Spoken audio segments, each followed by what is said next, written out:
Hey guys, welcome back. Today's video is going to be a restoration. It's going to be my first on the channel, so let me know how I do. Anything that you guys would suggest or do differently. But this is how I've restored my knives thus far. I went ahead and taken the liberty to restore this old timer. I think it's the 108 OT Stockman. See if it'll focus in, but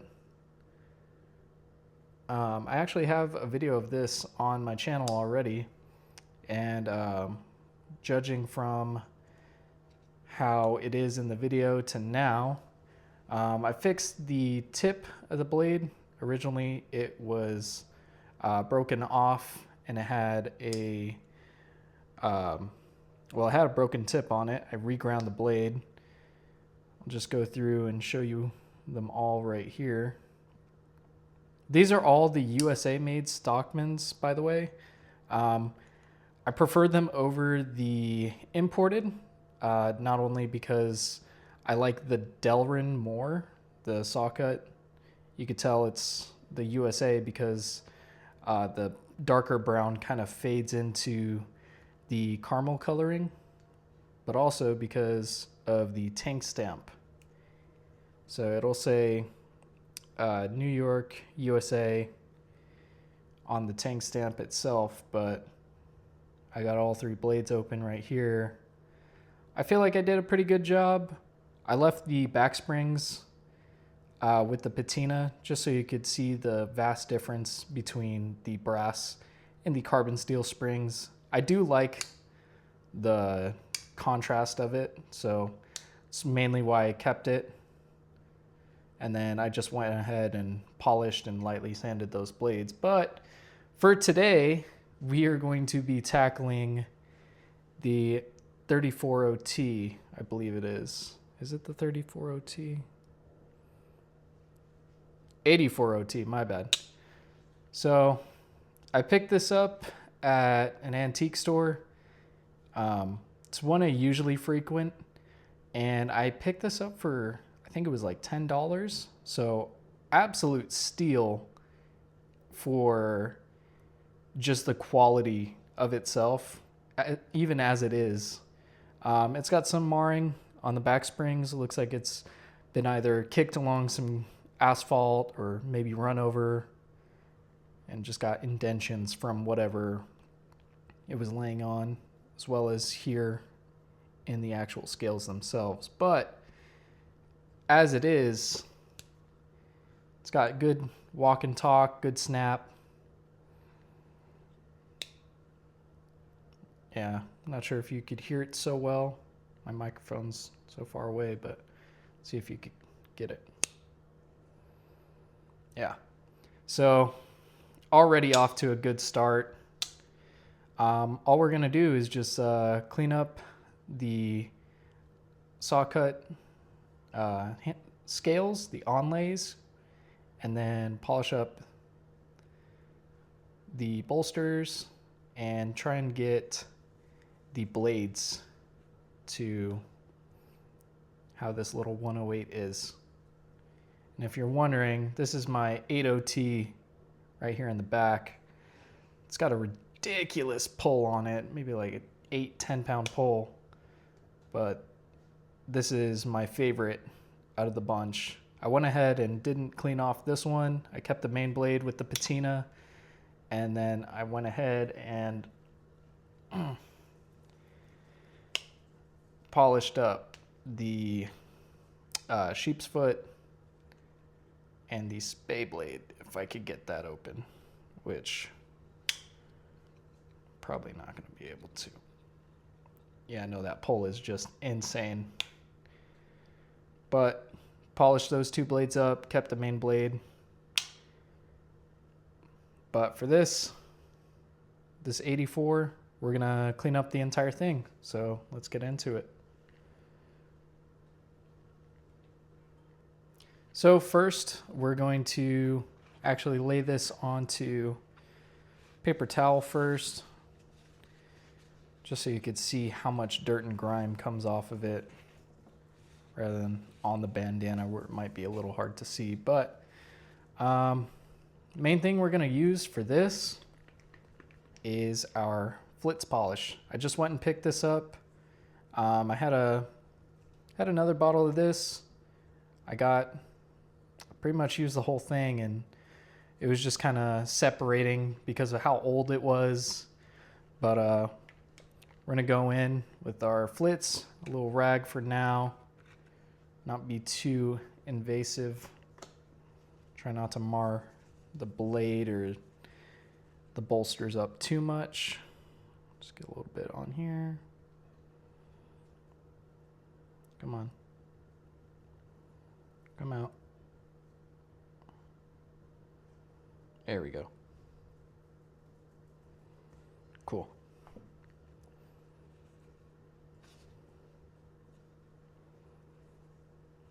Just gonna slather this whole thing. Rub it in as we go.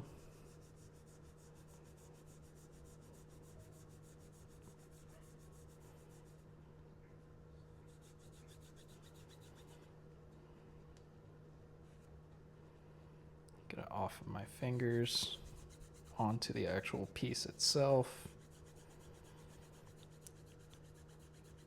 But as I'm doing this, tell me, do you guys have a lot of experience with old-timer knives?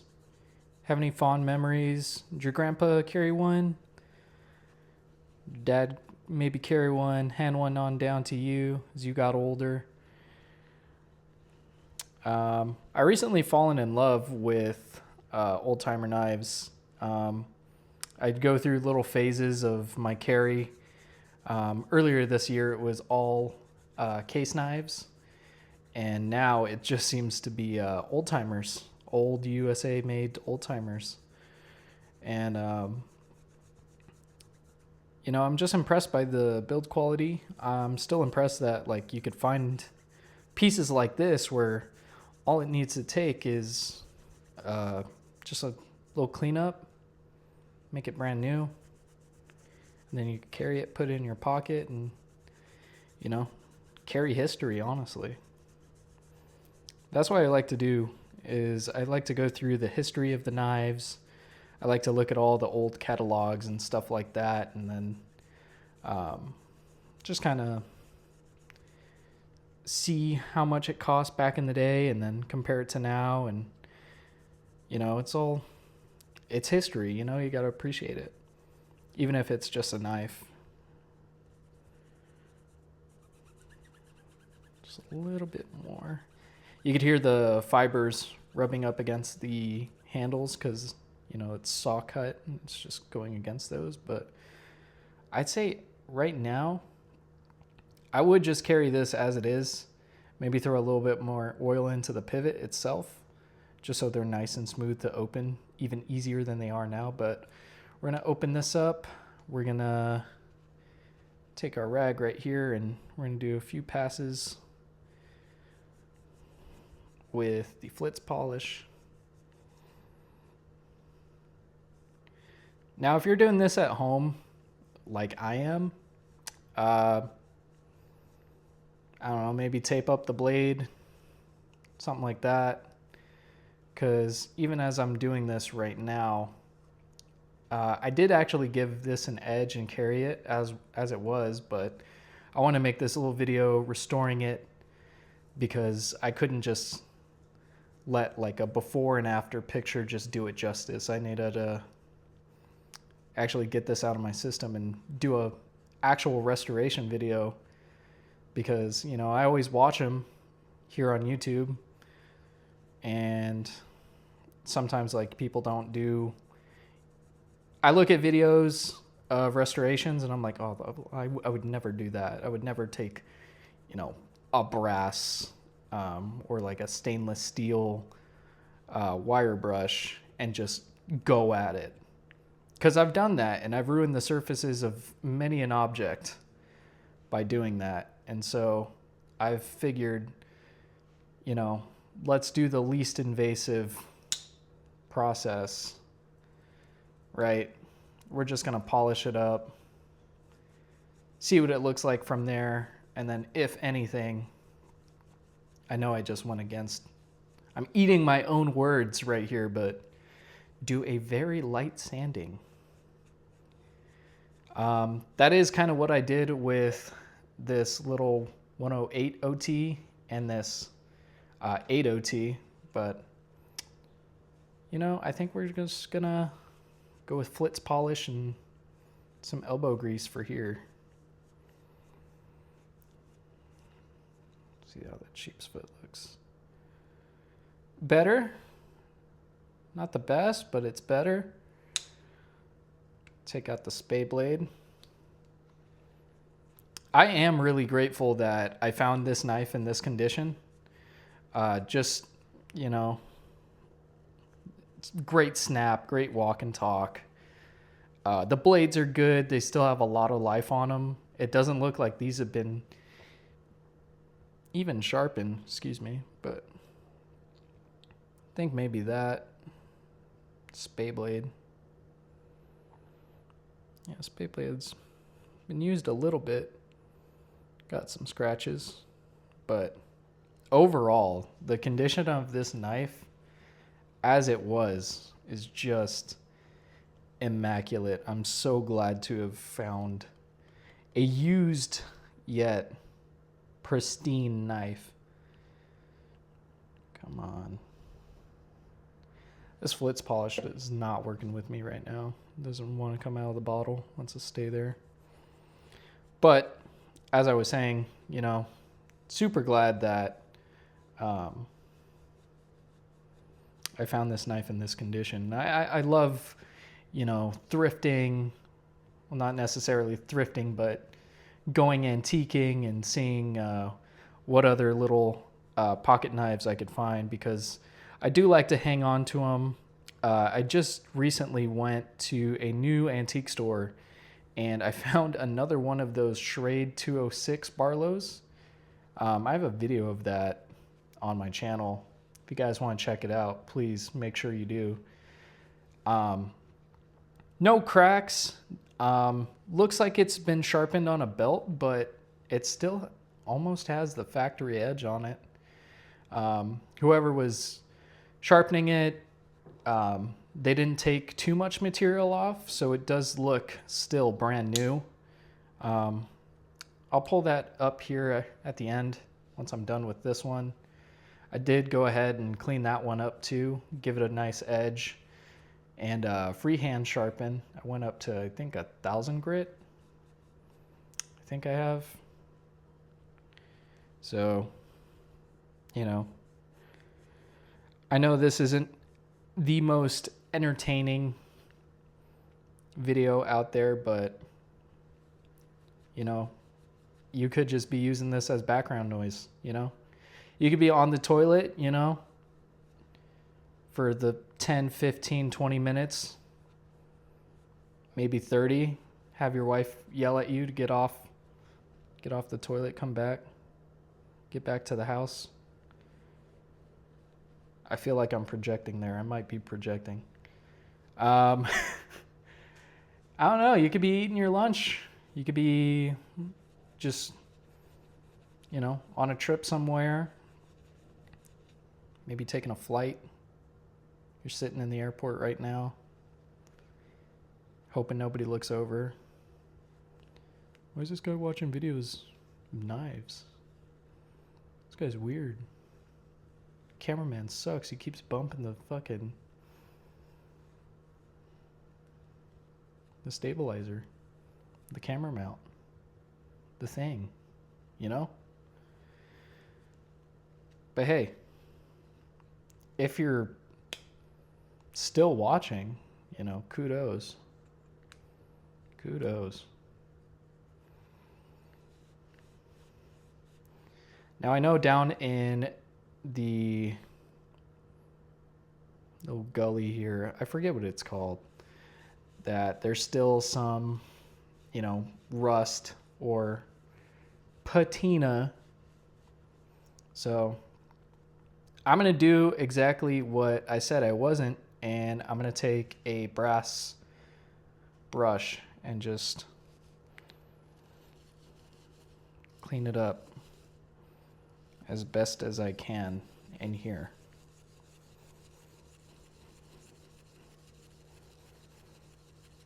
Now, all of these are going to be user knives for me. They're not going to be safe queens.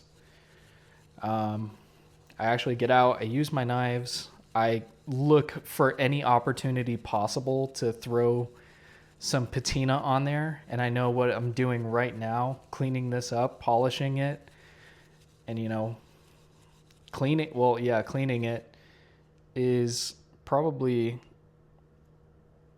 Well, it is going against everything that I was saying about this. You know, how I want to preserve the blade and all this and that, but hey man, this is what I'm deciding to do right now.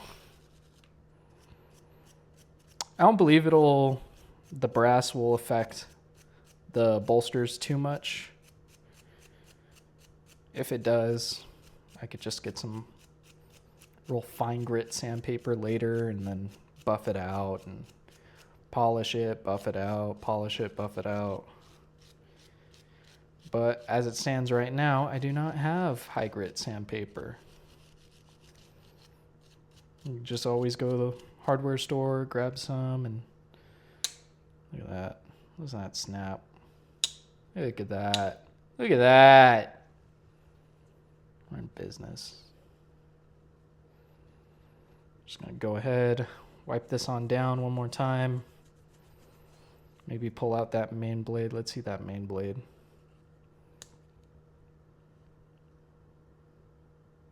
It's got some,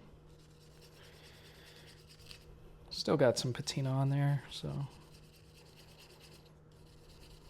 It's carbon steel, it's brass, it's fine.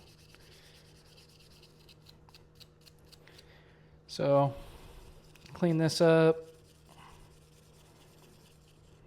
I want to try and get that logo clean. Tank stamp, I mean. I know what I'm doing, I promise. You could argue and debate whether I do or don't in the comments below. It's fine. It's a knife. An old one that they're not making no more, but hey, it's a knife. If I was worried about resale value, I would have just kept it as is and let somebody that's, you know, 1,000 times better at restorations than me go ahead and do it. But hey, he doesn't have it, I do. So this is what we're doing with it.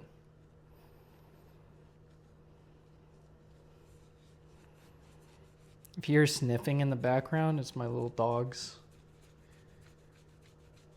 I got 3 little chihuahuas. I got Pumpkin, Peanut, and Peaches. You might have seen them all on the shorts that I have up on the channel. I usually film in that green, super green grass that you see. That's actually turf. That's my backyard. So, yeah, sorry to disappoint all of you who thought it was real grass. But hey, this is Arizona. I would not want a grass yard. Call me old, but I think the water bill would be high if I had to water it every day. We've gotten to the point where I'm just rambling about nonsense, so... You know, once again, if you're still listening, or if you just have this on for background noise,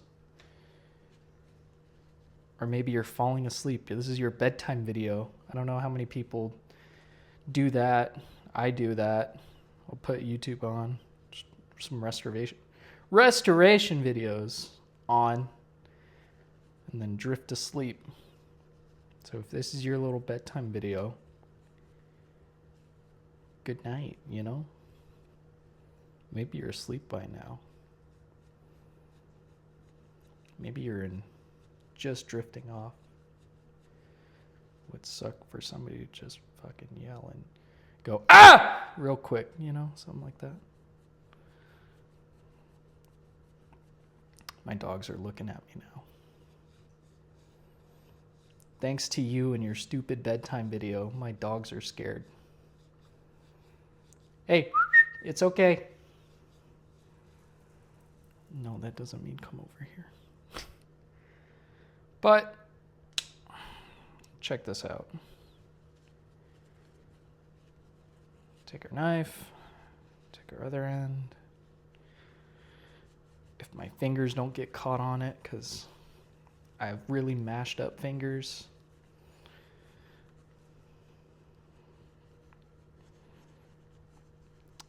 I say for just polishing and some light brass scrubbing, this came out pretty good. All in 21 minutes. And counting. It is dull though, so we're gonna give it a quick sharpen, and then excuse me, we'll send you guys on your way. And so for all we're doing with sharpening, we're gonna use our NAF's 2-in-1 pocket sharpener. This thing's going for like 10 bucks on eBay. I'm not sponsored, but I'd love to be. And then we just got this Norton Abrasives Arkansas stone that we're going to use to finish it up. So this has got 400 grit on one side and 600 grit on the other. So we're just going to do a few passes.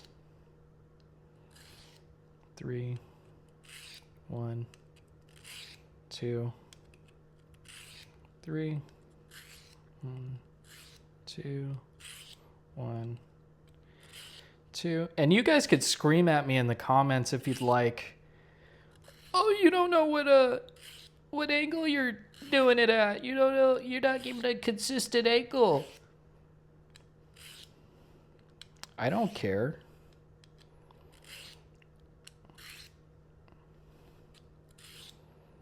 It feels right.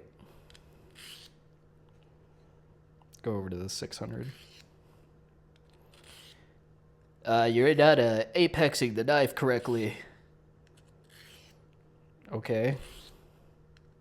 I don't need it to be hair shaving sharp. I need this thing to cut like 90% of the people in the world buy a bunch of knives. I'm calling myself out here. Just needed to cut up some food, some Amazon packages, cardboard, loose threads, maybe a blister package or two. Let's see how that is. Yeah, it's sharp.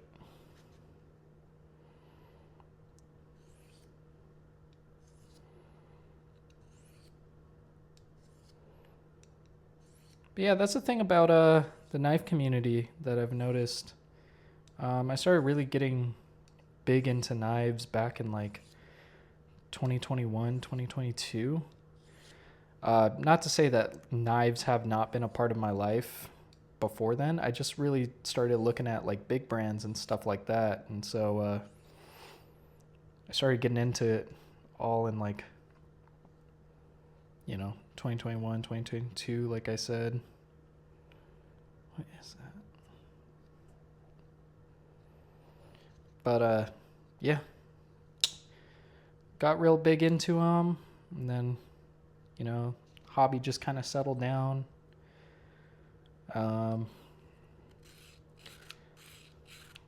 Just kind of looking at older knives, mostly because, well, one, you get the chance to restore them,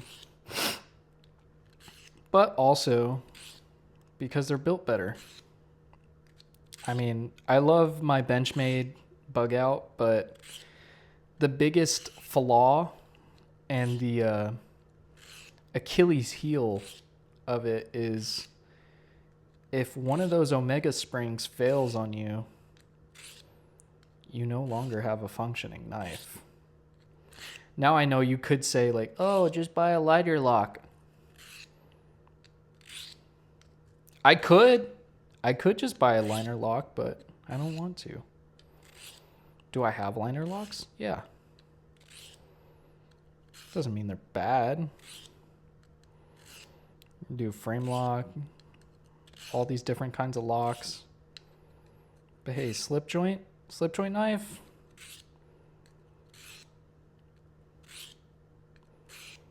It's just reliable, dude. All you gotta worry about is how sharp it is and if the pivot needs, lube. So I don't know. It's kind of like a bike, but I'm getting into bikes now. Bikes need maintenance too, I guess. So it's that old reliable. Yeah, it's sharp. And like I said, I'm not looking to cut hairs at the micron level. I just need it to cut cardboard and zip ties and Amazon packages and food. Yeah, that's good. We're not striving to be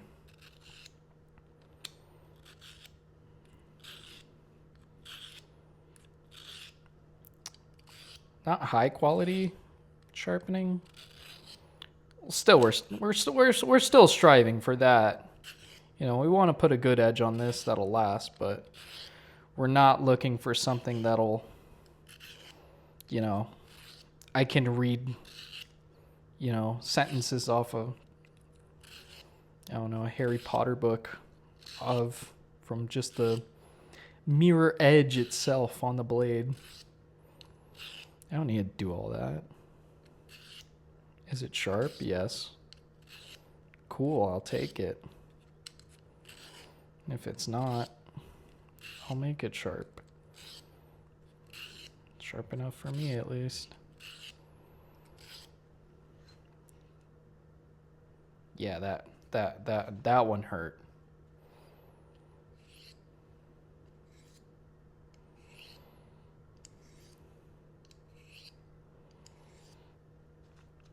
Cool. I think we're about done here. Let's see if I can get the edge. That's all right. Like I said, I'm not striving to have magazine quality, work. Just striving to, when I pull it out of my pocket,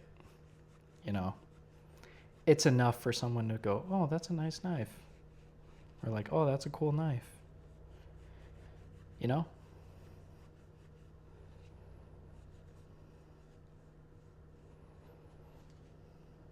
there we go. In 28 minutes and counting, we have brought this little Stockman from Old Timer back to life. I'll throw some oil in it, but I think I did a pretty good job. So, let me know what you guys think. Comment down below. Like, share, subscribe. I'm looking to get 500 subscribers. Sole reason is, I want to keep doing this. So, please like, share, subscribe. I'll see if I could find a couple more knives, or if you guys want to send some in. I've got my email linked in my channel description. So if you guys are interested in sending me a couple of knives to review, maybe look at, do a showcase, restoration, you know, I'd love to see them. Love to work with you. But yeah, this is what we got.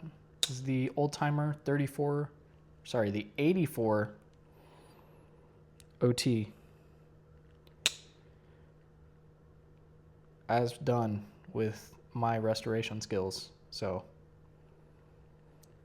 yeah, let me know what you guys think.